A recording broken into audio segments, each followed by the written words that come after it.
Who's got a killer question? Get my attention. See a few hands. I heard a ooh, ooh, ooh. Ooh, ooh is good. I gotta live up to this now. Hey, Mr. Dante. It better be good. Okay. What is your all-time favorite Warner Brothers sound effect from the old cartoons? That is a good question. That's obscure but good. Well, there's a couple of them that are pretty famous. I mean, everybody knows the twittering birds that happen when people get lumps on their heads, and you hear the twitter. There's a boing kind of a thing that they used to do, which I used incessantly in Gremlins. But the actual Warner Brothers sound effect that I like the most is called the Wilhelm scream. And what it is it's a scream from a guy in a picture called Charge at Feather River who gets shot with an arrow. And his character's name was Wilhelm, and he dies, and he goes, ah, whatever.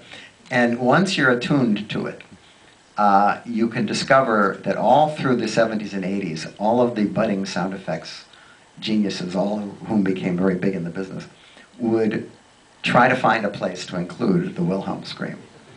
And so in almost every movie I've done, I've had it in there somewhere.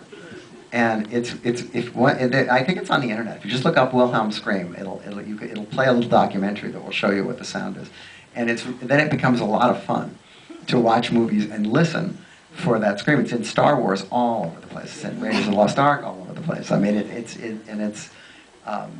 not technically a cartoon sound effect, but it's my favorite sound effect. Last time I heard it was in Django Unchained. Yes, Quentin is very big on it.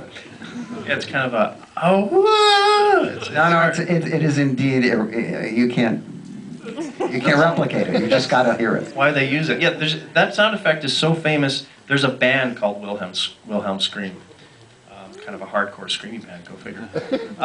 Okay, if you asked a question tonight, I think you know who you are. Well, most of them don't remember. 1, 2, 3, 4, 5. All right, gentlemen, come on down here. We have prize for you. We have a signed An empty can of sardines. Yes. We have a signed copy of our Piranha issue that we did. Joe was nice enough to sign it. Yeah. But don't get the idea this is a new issue, because he's fobbing off old issues on you. I am. And before we go, I think it would be nice to sort of hear a little bit about what you've got in the works coming up. Well, like everybody my age, I'm struggling to stay in the business, and I mostly do TV episodes now.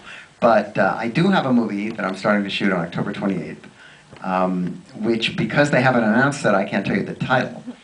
But it involves girls and zombies and Hollywood. And you can guarantee it'll be a really cheap movie because they asked me to do it.